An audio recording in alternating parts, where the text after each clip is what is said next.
Well, last Wednesday, Governor Kevin Stitt signed the controversial Save Women's Sports Act into law. The bill says student athletes are only allowed to play on sports teams matching their biological sex, meaning transgender girls would have to play on the boys' teams. Here to talk about this bill, Sky Brunken-Atkins and Amani Gott with Boiling Point Organization. Good morning to you both. Good morning. Good morning. Amani, I want to start with you and just kind of your reaction last week from watching the governor sign that bill. My initial reaction was, this is completely unacceptable.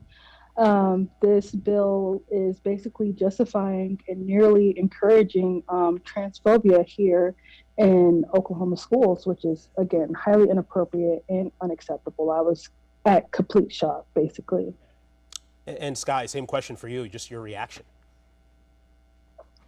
I was about the same with Amani. This is a bill that's targeting a specific group that's already been marginalized and discriminated against. And a bill like this is just going to make their lives even harder. And Sky, have you heard from parents of transgender girls just about their feelings on this, how this will impact them? I have, yes. I actually have a few family friends who do have transgender daughters. And it was already hard enough for those girls to accept themselves for who they are. And it's even harder when, you live in a state where it feels like everything in the state is fighting against you. And, if sports is something that you love, you should be able to participate in that sport. And you shouldn't have to follow by some limitations that are set just to put you down. Amani, I want to read a quote here from the governor. During the signing last week, he said, a quote, "How is it fair for female track athletes or swimmers who have been training since they were 12 to lose a high school competition to a biological male? It's not. It's simply not fair, and it will not happen in the state of Oklahoma." Your response to the governor's statement? That statement, I would say that it's really targeting our trans girls in a vulnerable way.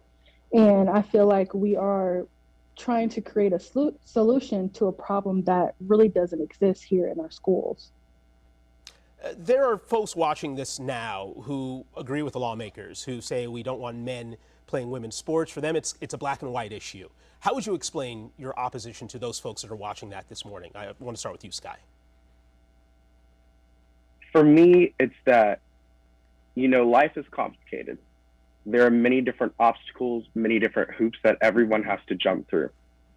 Transgender people are one of the most discriminated and marginalized people in the history of not just our state, but our country. Transgender people have to face many different obstacles as far as, going through the procedures that they require, taking the different medicines.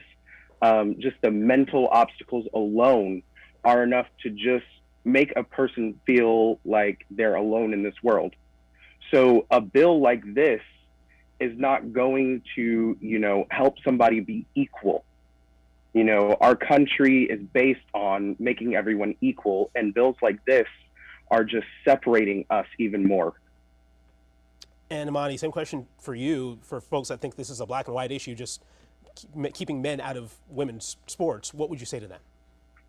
Again, I completely agree with Sky. I believe that laws like this are splitting communities, and it's causing a divide not only in this state but as well as our country. Everyone has their own opinions, but going against and belittling our student athletes is completely wrong. So Amani, is this law set in stone? Is there going to be a legal challenge to this bill? And if there is, how do you see it standing up in court? We really need, for our lawmakers and also the people in our state to stand up. We have to, at all costs, protect our youth. Our student athletes will be excluded from sports related activities. I feel like this law will also prevent our athletes from succeeding in their sports. So just a few seconds left here. Sky, I just want to give you the last word. What is your message to families with transgender children, transgender girls this morning? My message to those families is that this is not the end of the fight. Elections are coming up. We need to show up at the polls. We need to vote out the hatred, and we need to vote in people who are going to work for the Oklahoman people. We need to vote in people who are going to do right by us, who are going to vote in ways that help us succeed. We shouldn't be voting in people who are just going to pull us apart and make us feel belittled.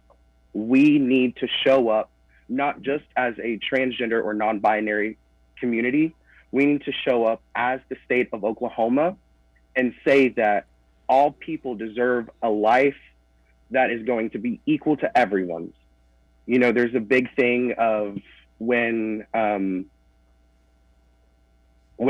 segregation started to end, people were saying that, you know, Black people were going to be equal but separate. Right now, it kind of feels like that's happening again, but this time with the transgender community.